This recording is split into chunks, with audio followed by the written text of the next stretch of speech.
What is up, family? Welcome to my YouTube channel. If you don't know who I am, my name is Aaron Simpson. Everyone calls me Ace. And the purpose of this video is by the end of this video, I hope I explain to you and you get it and you understand why I believe 2025 is the year for you to pursue not just only who you're called to be, but the deepest desires of your heart. Okay. I want to start with this. Are you in a place right now where you feel like no matter what you do, no matter what people tell you, you feel like there's something missing? You feel like, okay, you're doing this thing, you're doing that thing, but when you go to bed at night, you don't really feel like you're being yourself. You feel like there's something else on the inside. You don't know what it is, but there's something else out there that is for you. Now, maybe you are someone that felt like when you were growing up, you said that you wanted to do this, you wanted to be this person. I want to do this when I grow up. I want to be this person. But maybe you're met with rejection. Maybe your parents were like, nah, you need to have a plan B. Nah, you need to go to school for this. Nah, you need to be in the family business. Like you got a lot of rejection. Or maybe you were someone that you did do it. Maybe you did dabble your foot in it. Maybe you did tiptoe in there a little bit. Maybe you did your thing just a little bit. But as soon as you got a little bit of rejection, someone told you no, or it didn't go as according to plan that you would have hoped, you stopped. You pivoted, you went in a different direction that maybe felt more safe, maybe you felt more secure in this area. You can do this, and you know you can do this, and you can make money, or you can have some impact. So you went the safer route. Is that you? Or maybe you feel like you're too old or you're too young and your dreams are out of reach, and no one in your family's ever done it. Everyone's telling you to do this, everyone's telling you to do that, or they're telling you that, well, this person tried it and it didn't work, or don't go out to California, pursue your dreams because we know what happened to people out there. You got all these thoughts in your mind, and what starts to happen is you overthink. You're making it too complicated. You are putting barriers and obstacles on your path. The God didn't put that. He didn't say, yo, like, put that barrier for you there. You put that there. This thing called self-sabotage. We get in our own way. And I'm going to explain to you in this video why we do that, why I've done that. And maybe my story and my beliefs and my experience can help you along the way. So 2025, you pursue your dream with a reckless abandon. And I will tell you this to start this video off. I'm a man of faith. I'm a Christian, right? I'm a Jesus man through and through, okay? The enemy, devil, Satan, whatever you want to call him, he knows what you're gifted at. He knows what you're called to do. And oftentimes he believes in what you're called to do more than us, right? He knows that you're called to do big things. He knows that you're called to be the one person in your family that changes everything financially. He knows you're the person that is going to come up with the cure for this thing, or be president of the United States, or have a platinum album, or have an Academy Award. He knows that you're going to be that person. So because he knows that, what is he trying to do? He's trying to plant things into your mind. He's trying to put things into your head. So you start thinking different thoughts. You start believing different things. Thus, you start taking different actions. Because let's also be clear, the enemy cannot make you do anything. He cannot force you to do anything, but he can plant seeds. He can put people around you to get you to think and to feel different things. So you start taking different actions. Now, I will say this as well. In the scripture, and I promise this ain't going to be a church moment, but I feel like I got to go to church right now. Okay. If you're digging this, if you're feeling this, if what I'm saying is connecting with you, put something in the chat. Also, if you're not subscribed to the YouTube channel, what is you doing? Make sure you hit the subscribe button. So whenever I drop a new video, you are the first to know. Okay. Now, I had an energy drink. I had an Alani, so I may be on one right now. So I'm going to do my best to stay contained. But this is the energy that I'm bringing today, baby. Now, check this out. In the scripture, it says, the enemy only comes to kill, steal, and to destroy. Okay? The enemy only comes to kill, steal, and to destroy. Now, why is this important? As I've grown in my faith and as I've matured in my faith, there are two things that have become increasingly important to me, and that is the order of which things are said in scripture and the words that are being used.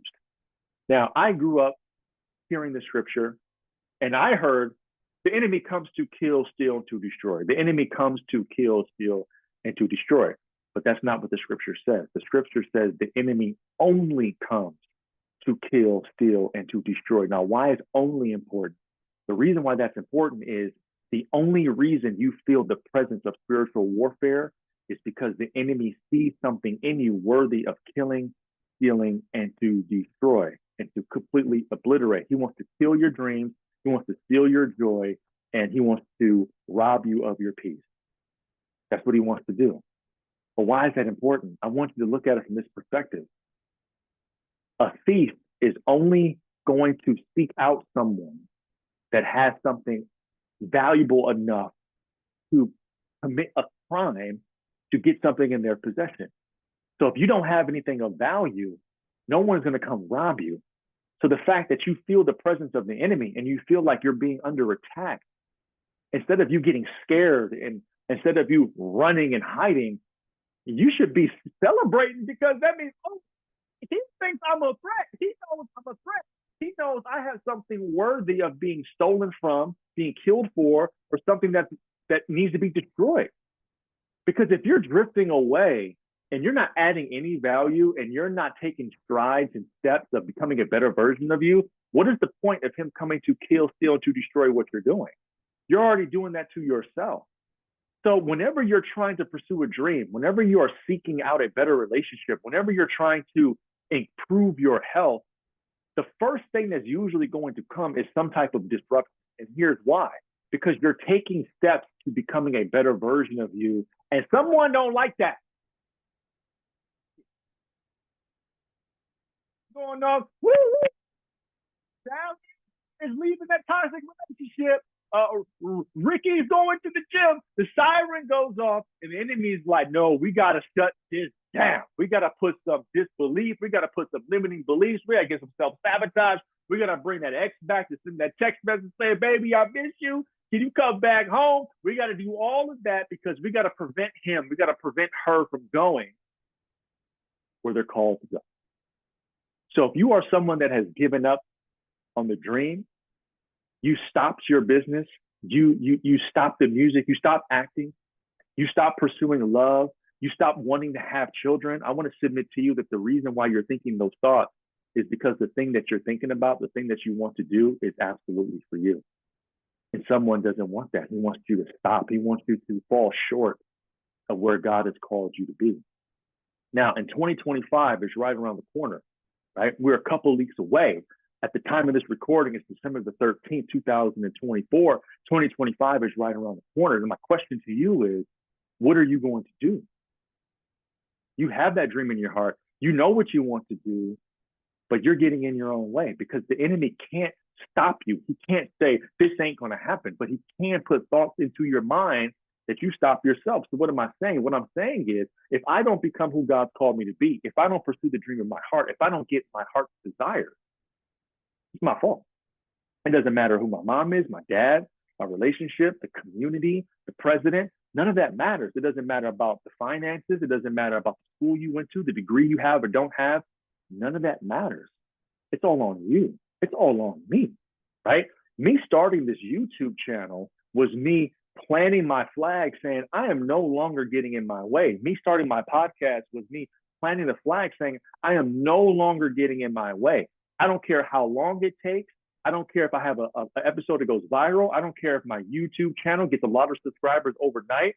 If you haven't subscribed, but I don't care because it's not about that. It's about me fully stepping into who I believe I'm being called to be. And every single day I stop. Every single day I think. Every single day I dabble. I am delaying who I'm called to be, and I'm staying in stress. I'm staying in anxiety. I'm staying in overwhelm because I'm delaying it. Because I want you to understand this. You may not know exactly where you're called to go, but I can promise you, if you never take any action on that thing that's burning in your heart, you're never going to know. A part of faith is trusting that thing on the inside of you to take that first step and believing that the step that you take is going to lead you where you're called to go.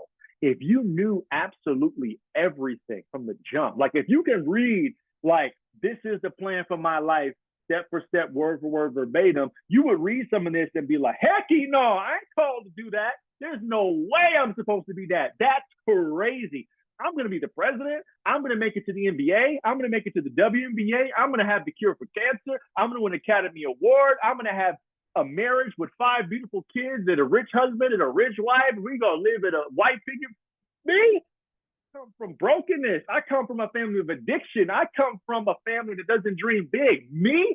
Reading that? Heck no. If he were to show you everything at once, it would scare you. So you can't know everything right now. It's not that he's trying to punish you. It's not that he doesn't have anything planned for you. He just knows you. He knows that it has to be little by little, because a part of the thing that comes with you pursuing your dreams is confidence. You got to get confident. And a part of getting confident is you have to be consistent. But in order for you to be consistent, you have to believe what you're doing is something that you can do. So instead of taking big, bold swings, I'm going to make a #1 song right now. I'm going to make an Academy Award winning movie right now. I'm going to get married to the woman of my dreams. What? You need to take small at bats. And that's what faith is. Faith is believing you're going to score while stepping up just to get on base. For all my baseball fans out there, okay? So a home run is when you hit it and it goes over the fence and then you run all the bases, right? So that's what we want to do, because home runs are sexy. That's what gets on Sports Center. Not singles, but home runs is what goes viral. We want the virality hit. Like, no. A home run and scoring is still 1 point. It's all the same. And the look is different, but the outcome is the same. So instead of trying to hit a home run, just focus on getting on base. That's what faith is. I'm believing to score, but I'm acting just to get on base. And the more that I make contact, the more that I see myself hitting the ball, a single here, eventually I'm going to have the confidence to believe, oh, I can get a double, or I can get a triple, or I can hit a home run. But it's going to come in the action of just trying to make contact. I'm not trying to hit a home run. I'm not trying to have a best-selling book. I'm not trying to have the greatest relationship of all time. I'm just making contact. And then what happens organically happens. But if you're trying to get a home run off rip, and then you swing out and you strike out 4 or 5 times in a row, it's probably going to discourage you from taking any swings at all, right? And maybe that's where you're at. You try to hit a home run so many times that it's discouraging you from even stepping to the plate just to make contact. I'm believing God sent me today for you to encourage you just to make contact. Just get on base. The ball 10 times out of 10. The best hitters in baseball hit 3 out of 10. You can get 3.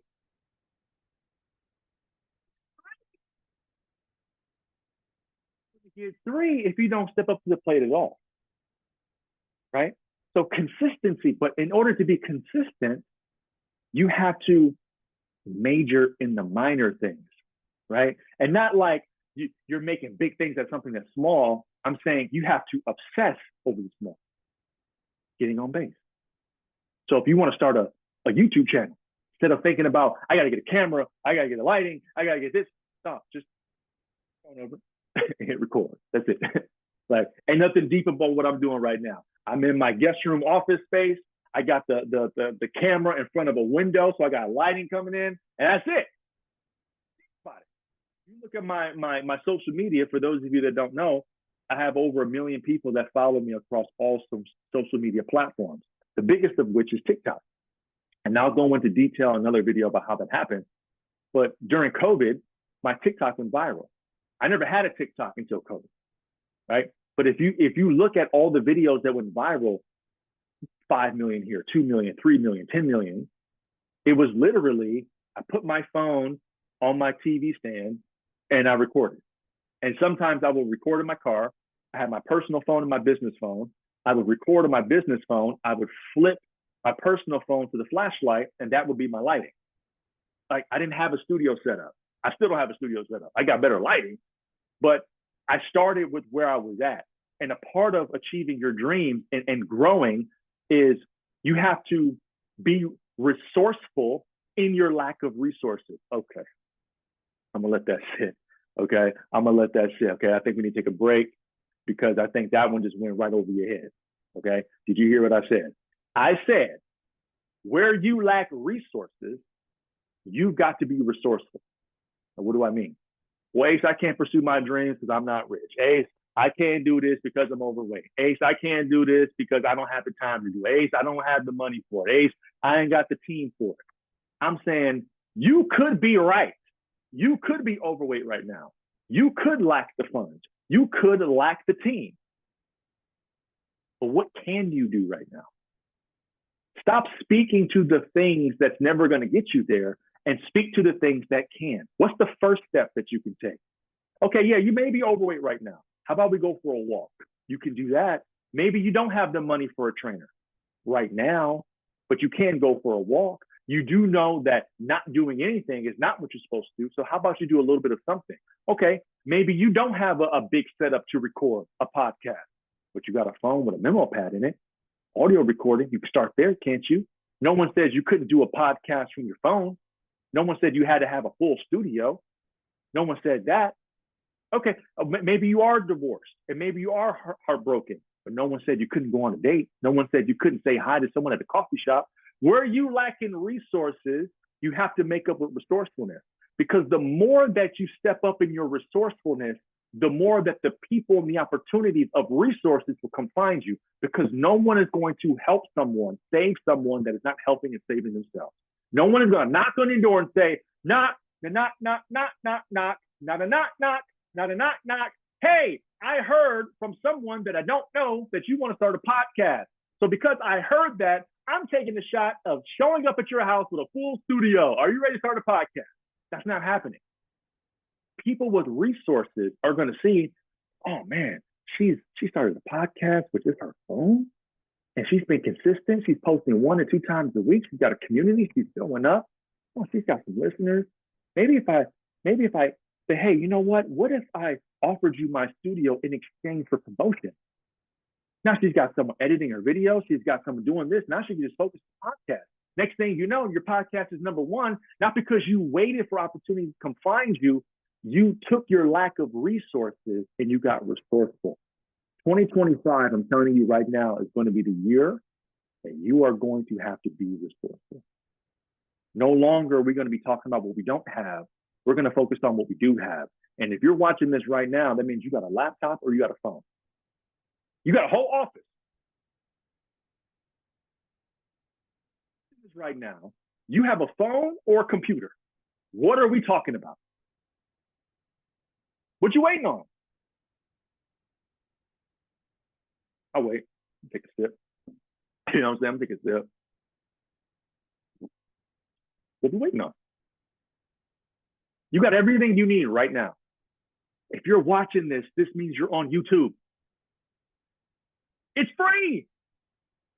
YouTube of views. You're on YouTube. What are we talking about?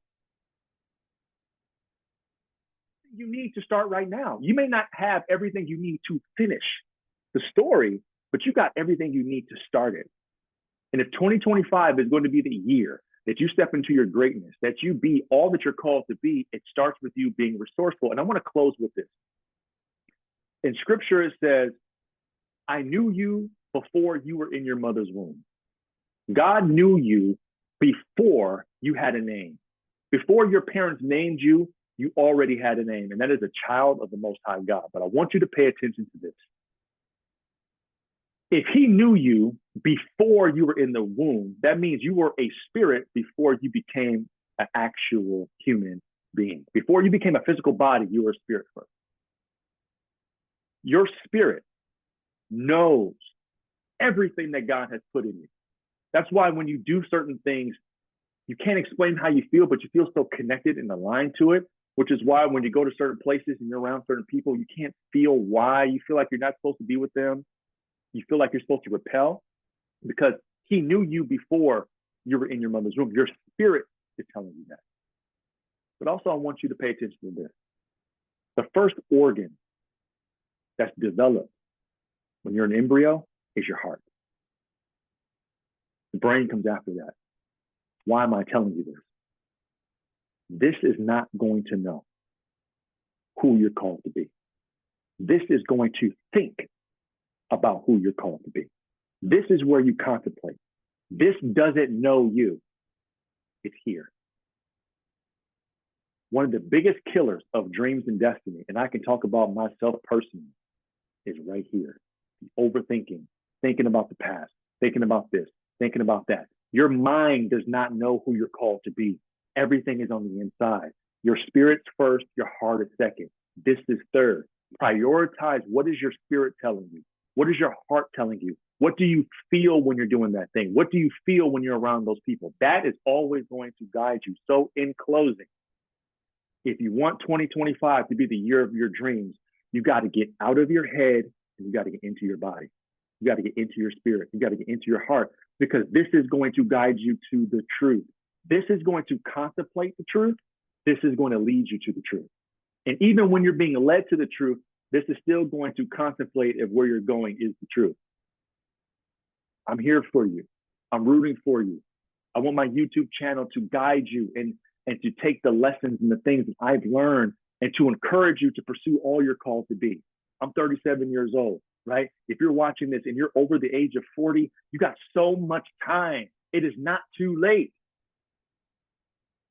I'm 37 years old and I'm in the best shape of my entire life. I've lost over 70 pounds in the last year and I'm 37 years old. I look and feel the best I've ever in my entire life, and I'm operating in my creative genius when 37 years old. You might be 47 years old. You might be 57 years old. You might be 67 years old, 77, 87. I don't care. It is not too late. But you got to get out of your own way and get on your way. And I promise you, if you do the things that we talked about today, not only is 2025 going to be the greatest year of your life, but it's going to be the start of something so special you can't even imagine. Peace out. I love you so much. Be safe, be blessed. And I'll see you soon.